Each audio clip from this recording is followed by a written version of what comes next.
The legend of Lyudmila Pavlichenko was not born in the trenches, but in the soot and grit of a Soviet factory floor in Kiev. By the age of 14, she was operating a metal lathe at the arsenal plant, a demanding job that required precision, intense focus, and a strong will, traits that would one day save her life and end the lives of hundreds. She was fiercely competitive, a trait she channeled into athletics, becoming a champion sprinter and a skilled mountain climber. Her life seemed destined for the proud, ordinary path of a model Soviet worker and athlete. Then, almost on a whim, she joined a local Ossoavia-Kim shooting club, the state-sponsored paramilitary sports society. The moment she first cradled a .22 caliber target rifle, something clicked with an almost physical force. The chaotic world fell silent, her breathing slowed, her vision tunneled, and the distant target seemed to draw near. Instructors were stunned by her natural, preternatural accuracy. She wasn't just good, she was a prodigy, consistently outshooting veteran male marksmen. For Lyudmila, it was a thrilling sport, a new peak to conquer. She had no idea she was meticulously honing the single skill that would define her existence. When Nazi Germany invaded the Soviet Union in June 1941, the 24-year-old university history student didn't hesitate. She marched to the recruitment office, ready to trade her books for a rifle. She was met with patronizing skepticism. "Young lady," a harried officer told her, "this is a job for men. You could be a nurse, a signals clerk." But Lyudmila's stubbornness was as formidable as her aim. She insisted, pointing to her Voroshilov sharpshooter badge and competition medals. Exasperated and desperate for personnel, the recruiters finally relented, assigning her to the 25th Chapayev Rifle Division. They expected her to wash out within days.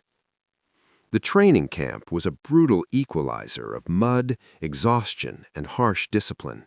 Many recruits, men included, buckled under the strain. Lyudmila, however, thrived. The same focus that let her hit a bullseye at 300 meters allowed her to disassemble a Mosin Nagant blindfolded in record time. While others struggled with map reading, she excelled, her history's mind adept at memorizing terrain features and estimating distances with an uncanny, intuitive accuracy. During live fire exercises, she was in a class of her own. Instructors watched, bewildered, as this slim young woman consistently outperformed veteran hunters and seasoned soldiers. The twist, however, came not from her skill, but from the weapon she was issued. Expecting a modern, scoped sniper rifle, she was handed the standard infantry model, an 1891-30 Mosin Nagant with simple iron sights. In the eyes of the quartermaster, it was all a woman needed if she was to be humored at all. Rather than protest, Lyudmila accepted it without comment. This decision, born of necessity and a deep, quiet confidence, would become the cornerstone of her myth. While German and later Soviet snipers relied on telescopic sights that could fog up, glint in the sun, and limit peripheral vision, Lyudmila would wage her war with the naked eye. She was not just learning to be a sniper, she was conditioning herself to become part of the landscape, to see what others couldn't, and to kill with the most rudimentary of tools. As she boarded the train to the bloody hell of the Odessa front, her commanders saw a determined girl. Her new comrades saw a curiosity. None of them saw the ghost she was about to become. The theoretical war of the training ground ended abruptly on a dusty, sun-scorched ridge outside Odessa in August 1941. Lyudmila's division was thrown into a desperate defense against the advancing Romanian and German forces. The reality was a sensory assault, the deafening roar of artillery, the stomach-churning smell of cordite and decay, the sight of mangled bodies, and the constant primal grip of fear. Assigned to a rifle company, she was just another soldier in a trench line, her sharpshooter badge meaning nothing here.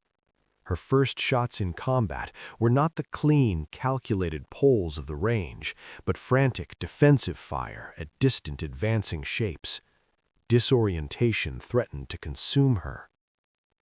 The turning point came when a seasoned sergeant, noticing her rifle and her steady hands amidst the chaos, pointed to a distant grove. "See that? They've got an observer or a machine gun in there. Our mortars can't find it. Can you do anything about it?" Lyudmila took a deep breath, pushing the fear down into a cold, tight ball in her chest. She rested her iron-sided Mosin Nagant on the trench parapet. The world narrowed to the front sight post and a faint movement between the trees 400 meters away. The crack of her rifle was lost in the general din, but the result was not. The movement ceased. She had just killed a man. There was no time for reflection. The sergeant simply nodded, a new grim respect in his eyes, and pointed out another target. By the end of that first day, the tally was 2. It was not a triumphant score, but a grim receipt for survival. In the following weeks, as the battle for Odessa raged, her count began to climb with terrifying efficiency. She learned to read the battlefield not as a historian, but as a hunter, identifying officers by their posture, spotting scouts by their cautious movement, silencing machine gun crews with a single precise shot into their position. The myth of the girl sniper began to spread among the Soviet troops, a curious footnote in the grim narrative of the siege. Lyudmila's true baptism was not merely in killing, but in mastering the psychological landscape of war. She learned that patience was a weapon sharper than any bullet. She would lie for hours in a hidden position, often alongside her trusted spotter, Senior Sergeant Leonid Kitsenko, who taught her the advanced craft of fieldcraft and observation. Together, they became a devastating team. Her reputation grew to the point where commanders would specifically request that girl from the 54th Regiment to eliminate key threats. She targeted artillery observers, severing the enemy's eyes. She shot engineers attempting to repair bridges or fortifications, delaying attacks. The enemy, initially unaware, soon took note. Romanian and German infantry began to move with increased caution in sectors where she was reported to operate. The unexpected twist in her Odessa saga came not from a dramatic duel, but from a sudden, brutal shift in her own perspective. After one particularly successful sortie, she returned to her dugout to find a young soldier, a boy no older than herself, from her own company, sobbing uncontrollably, clutching a blood-stained letter from home. He wasn't wounded, but shattered by the horror. In that moment, Lyudmila realized with chilling clarity that while she had learned to control her fear by channeling it into focus, the war was breaking others around her in a different way. She was becoming an instrument of death to protect those who could not protect themselves from the sheer, overwhelming terror of the front. Her sniping was no longer just a skill or a duty, it was a form of shielding her comrades. When the order for the heroic evacuation of Odessa finally came in October 1941, Lyudmila Pavlichenko left the city. Her personal score stood at 187 confirmed kills. She was no longer a trainee or a novelty. She was a battle-hardened, feared master of her grim trade, and her next destination was the meat grinder of Sevastopol, where the legend of Lady Death would be forged in steel and fire. If Odessa was a brutal introduction, Sevastopol was the forge that transformed a talented sniper into a myth. Evacuated to the besieged naval fortress in the autumn of 1941, Lyudmila stepped into a different scale of hell. Here, the war was not a series of skirmishes, but a relentless, crushing pressure, a symphony of screams orchestrated by heavy siege artillery, stupid dive bombers, and unending infantry assaults. The rocky, scorched landscape of the Crimea became her new domain. She learned to move like a phantom, not just camouflaging her body, but dissolving into the terrain itself. Her world narrowed to the view through her PU scope and the whispered calculations in her mind. Wind, humidity, the Coriolis effect over extreme distances, the subtle movement of a distant bush that betrayed a man's breath. Each confirmed kill was no longer just a tally, it was a surgical strike. She prioritized targets not by chance, but by value. Officers coordinating attacks, artillery observers calling down fire, machine gun crews pinning down her comrades. The German advance, so confident and methodical, began to stutter under an invisible, chilling threat. Soldiers spoke in hushed tones of the Schatten des Todes, the shadow of death, a Soviet sniper who never missed and left no trace. The legend of the ghost was born not from propaganda, but from the genuine, superstitious dread that infected the enemy trenches. Lyudmila's craft evolved into a dark art. She and her spotters, like Leonid Kitsenko, became a single organism, operating for days behind enemy lines. They created elaborate sniper nests that were masterpieces of deception, false positions rigged with helmets and rifles to draw fire, while the real shot came from a seemingly empty crevice hundreds of meters away. She mastered the quick kill technique against moving targets and the nerve-shredding patience required for high-value specials, sometimes waiting motionless for 18 hours for a single perfect moment. The German command took note, dispatching their own sniper aces to hunt her. This turned the rocky hills into a chessboard of death, where the slightest error, a glint of light, a misplaced shell casing, meant oblivion. Her most legendary feat, the one that cemented her status, was the elimination of a high-ranking German engineer officer who was meticulously studying Soviet fortifications from a safe distance of over 800 meters. The shot, against a ferocious crosswind, seemed impossible.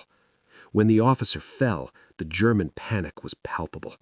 They launched mortar barrages at empty hillsides for days. Pamphlets were airdropped promising her chocolate and an officer's rank for defection. The attempt at bribery was the ultimate compliment. It confirmed that Lyudmila Pavlichenko had transcended the physical battlefield. She had become a psychological weapon, a specter whose mere rumored presence could delay an attack and demoralize an entire company. In the inferno of Sevastopol, the girl from Kiev had fully become the ghost, an elemental force of retribution woven into the very stones and dust of the besieged city. The legend of the Russian ghost in Sevastopol became such a potent thorn in the German command's side that it demanded a specialized solution. They stopped sending mere infantry and began dispatching their own masters of the craft, seasoned snipers from the Gebirgsjäger divisions and SS sharpshooter schools, men with their own impressive kill counts and cold pride. Lyudmila's war narrowed from a battle against an army to a series of intensely personal, deadly chess matches played across a board of rubble, scorched earth, and jagged limestone.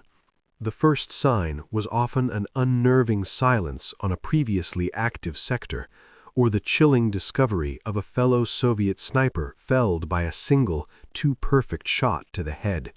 The duels began. Each was a supreme test of nerve, patience, and perceptual genius. Lyudmila and her spotter, Leonid, would lie for endless hours, scanning the opposite lines through magnified optics, searching for the microscopic anomaly, a thread of mismatched burlap, a patch of foliage that didn't sway with the wind, a faint condensation of breath from a hidden firing port. The pressure was immense and metamorphic. Every shadow became a potential enemy, every glint of sunlight a possible scope lens aiming back. In one such confrontation, Lyudmila waited for over 26 hours, her body becoming one with the cold ground, until her German counterpart, believing her dead or gone, finally shifted to take a sip of water. The momentary blur of movement in her scope was all she needed. The shot was less an act of violence and more the closing punctuation of an exhausting, silent argument. These hunts escalated into a brutal game of psychological and tactical innovation. The Germans, aware they were facing a peer, employed sophisticated counter-sniper tricks. They used mannequins and helmeted rifles as bait, hoping to provoke a revealing muzzle flash. They attempted complex triangulation, using observers to pinpoint her position after a shot. In one particularly harrowing episode, Lyudmila realized an opposing sniper had slowly, over 2 days, crept into a new position by moving only during artillery barrages, using the chaos as acoustic cover. He was now perilously close to flanking her line. The solution required sheer, audacious creativity. With Leonid's help, she rigged a makeshift dummy, her own greatcoat stuffed with rags, a spare boot visible, and placed it in a seemingly obvious firing position. Then they concealed themselves deeper in the ruins, watching. The German ace took the bait, firing a precise shot into the dummy. But in that instant, the flash and minimal smoke from his weapon's ammunition, a unique signature of his weapon's ammunition, gave his new position away. Lyudmila had already calculated the holdover. Her return shot was not a reaction, but the culmination of a trap she had laid with her own apparent carelessness. After confirming the hit through a long, tense observation, a profound silence fell, different from before. It was the silence of victory, hollow and heavy. Defeating these elite hunters was her greatest professional achievement, but it exacted a deep personal cost. Each duel stripped away another layer of the human, reinforcing the ghost. She was no longer just shooting at soldiers. She was systematically eliminating her own dark reflections, men who shared her same terrible skills, focus, and will to survive. With every such victory, her own legend grew more formidable, and the woman behind the rifle retreated further into the shadows of her own making. The relentless arithmetic of war began to etch itself not just into her ledger of victories, but into her very body and soul. Lyudmila Pavlichenko was no longer just a sniper. She had become a system, a cold, precise mechanism of observation, calculation, and elimination. But even the finest mechanisms wear down. The constant damp of the Sevastopol catacombs seeped into her bones. The sleepless vigils in rocky crevices strained her eyes until they burned, and the weight of the rifle became a permanent extension of her aching arms. More corrosive was the other count, the shrinking circle of familiar faces. The jovial spotter who shared his last sugar cube, the young lieutenant who dreamed of writing poetry after the war. One by one, they were erased by a mortar blast, a random shell, or the bullet of an enemy marksman. Each loss was a silent internal wound, a scar layered upon the previous one. The legend of Lyudmila the Ghost grew among the Germans, but in the Soviet trenches she was simply Mila, a comrade whose increasingly rare smiles were treasures, and whose focused silence spoke of a burden too heavy for words. The war was grinding her down, turning her legendary endurance into a fragile shell. The breaking point came not in a dramatic duel, but in the chaotic, impersonal hell of a massive artillery barrage. In June 1942, during the final, desperate days of the defense of Sevastopol, the sky itself seemed to tear apart. While moving to a new position, the world dissolved into fire, deafening thunder and showers of stone and iron. A shell fragment ripped into her shoulder, not a clean sniper's wound, but a savage tear of hot metal.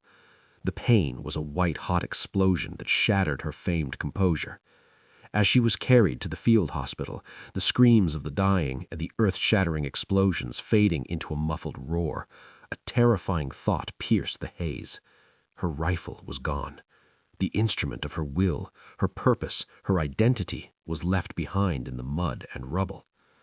The physical agony was matched by a profound psychological void. In the crowded, antiseptic, stinking bunker that served as a hospital, surrounded by the moans of the maimed, she faced a new enemy: helplessness. Reports filtered in of the collapse of lines, of final stands.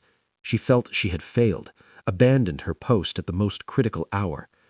Yet it was here, in this depth, that her unbroken spirit forged a new resolve. Even before her wound fully healed, she demanded to return. The command, recognizing her symbolic value as a beacon of defiance, agreed. When she reappeared on the lines, her arm in a sling but her gaze steeled by fury and loss, it electrified the defenders. The ghost had returned from the grave. And then came the ultimate, twisted confirmation of her status. German loudspeakers crackling across no man's land not just offered a reward for her death, but mockingly invited the Russian bitch sniper to defect, promising chocolate and safety. The offer, a vile cocktail of sexism and psychological warfare, was the final seal on her legend. They feared her not just as a soldier, but as an idea that could bleed, could suffer immense loss, but would not bend. Her greatest victory in that period was not a kill count, but her mere defiant presence. The order that saved her life felt, at first, a profound betrayal. Lyudmila Pavlichenko's world was the stench of cordite and damp earth, the symphony of shells, and the hushed calculus of windage. After being severely wounded in the final cataclysmic days of Sevastopol's defense, she was evacuated under a hail of fire across the Black Sea. Her body, battered and scarred, was healing, but her spirit remained anchored to the crumbling cliffs where so many of her comrades had fallen. The summons to Moscow headquarters, therefore, struck her as a bureaucratic absurdity. Sitting stiffly in a clean uniform that felt like a costume, she expected a new rifle and orders to a new front. Instead, a senior political officer laid out a mission that seemed to belong to a different universe. Her war, he explained, was now of a strategic, international dimension. The Soviet Union needed its greatest heroes to travel to America and Great Britain to plead for the vital, life-saving necessity of a second front. Her record, her youth, and her piercing clarity made her a unique weapon for this new kind of warfare, the battle for global public opinion. The rationale was coldly logical.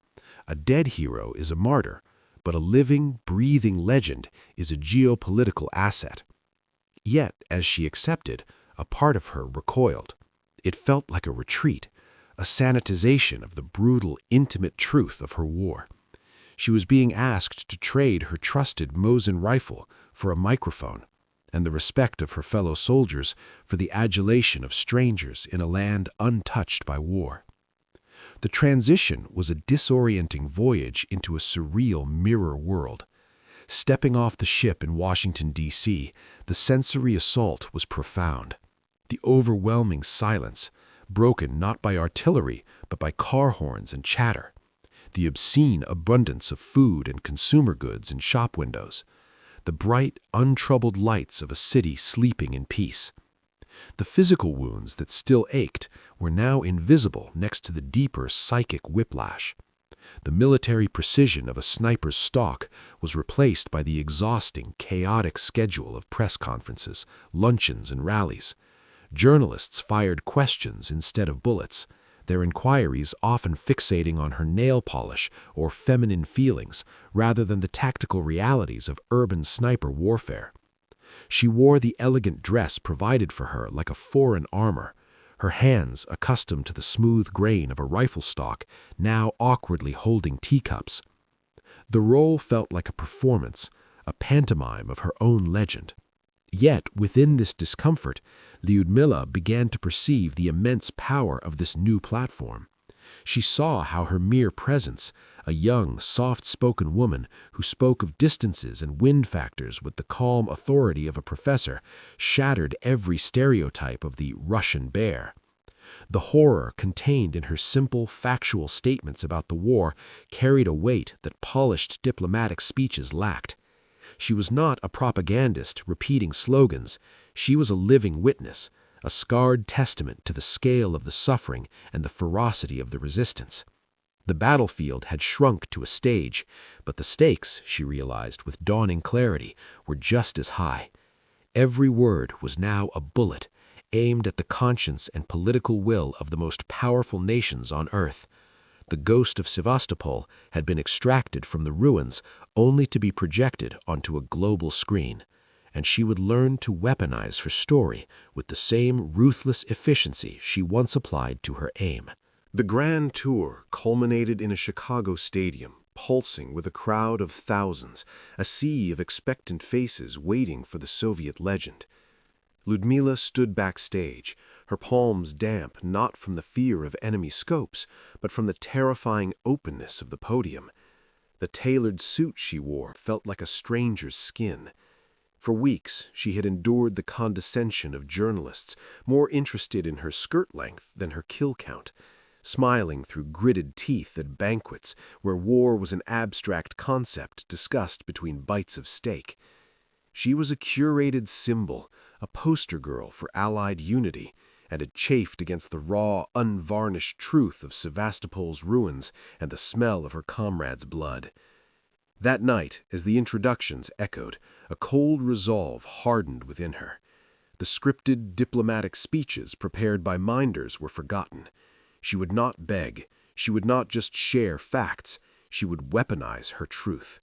Stepping into the blinding spotlight, she was no longer a diplomat, but a soldier reporting from the front lines of hell to those living in paradise. She spoke plainly of the horrors, children used as target practice by Nazi soldiers, the systematic rape of her homeland, the relentless grind of death in the trenches. Her voice, calm and steady, carried a chilling weight that silenced the rustling crowd. Then came the moment that would etch itself into history. She fixed her gaze on the sections filled with well-dressed men, officials and businessmen who spoke of production schedules and logistical delays regarding the Second Front. Her tone, which had been descriptive, turned to steel. "Gentlemen," she began, the word hanging in the air not as an address, but as an accusation. "I am 25 years old. I have killed 309 fascist invaders by now. Don't you think, gentlemen, that you have been hiding behind my back for too long?" The silence that followed was absolute, a vacuum of shock. Then it shattered into a thunderous rolling wave of applause and cheers that seemed to shake the very foundation of the stadium. She had not asked, she had indicted. The calculated, shocking bluntness of it cut through the political fog like a sniper's round. The next day, newspapers across the continent blared the quote. She was no longer a curiosity, she was a catalyst. But the true, unexpected twist was not just the public's reaction, it was the private one. After the speech, as she was ushered away, a tall, stern-faced American colonel approached her. Instead of the usual platitudes, he looked her directly in the eye, gave a curt, respectful nod, and said quietly, "That was the most effective piece of artillery I've ever heard deployed, Lieutenant. My brother was at Omaha Beach. He would thank you." In that moment, she understood. Her mission had not been to entertain or to politely petition.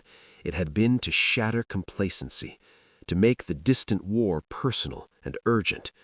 The ghost of Sevastopol had just fought her most impactful battle, and her weapon had been 24 words of devastating, unforgettable truth.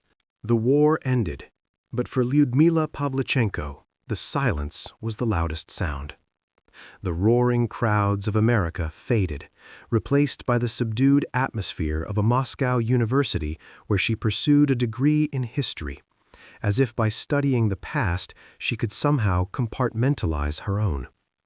The woman who had commanded the attention of presidents and generals now sat in lecture halls, her hands, once steady enough to hold a rifle perfectly still for hours, now taking notes on ancient battles. She married, had a son, and built a career as a historian at the Soviet Navy's Central Archive. To the outside world, she was a hero of the Soviet Union, a symbol of resilience, her life a perfect arc of victory and peaceful contribution. But the real war was internal and unending. The ghost she had become in Sevastopol never fully left her. The smell of certain chemicals could trigger a flashback to a field hospital. A sudden loud noise would make her heart pound with a combat veteran's reflex. The faces of the 309 on her official count were one thing, but it was the blurred face of the young German sniper she outwaited for 26 hours, or the memory of her fallen spotter Leonid that visited her in the quiet moments. She became an expert not just in military history, but in the intimate, exhausting diplomacy of living with a splintered soul, performing normalcy while carrying a universe of silent, screaming memories. Her legacy, however, refused to be confined to textbooks or personal struggle. She became a global counterpoint to the myth of the male warrior, a living refutation to anyone who questioned women's capacity for courage, sacrifice, and lethal skill. In the West, she was remembered for that one blistering speech in Chicago. But in the Soviet Union, and later in a sovereign Ukraine, she evolved into something more profound, a complex national icon. Yet the true, unexpected twist of her post-war life was not the official honors, but a quiet, profound act of defiance against the very machinery of myth-making. In the late 1950s, during a state-sponsored effort to create a sanitized, heroic autobiography, she was presented with a draft. It was full of grandiose party slogans and stylized battle scenes that erased the mud, the fear, and the moral ambiguity. Lyudmila, the historian, took a pen and began to strike out the propaganda.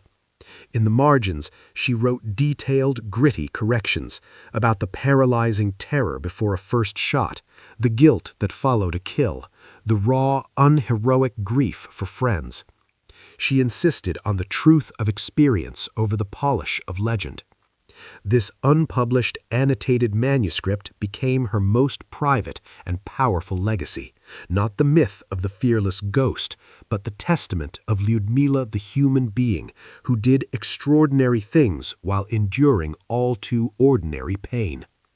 She proved that true heroism isn't the absence of fear or trauma, but the strength to carry it and still contribute to the world. Her legend, therefore, endures not merely as a tale of unmatched sniper skill, but as a timeless story of a person who was forged, fractured, and yet never fundamentally broken by history's fiercest fire.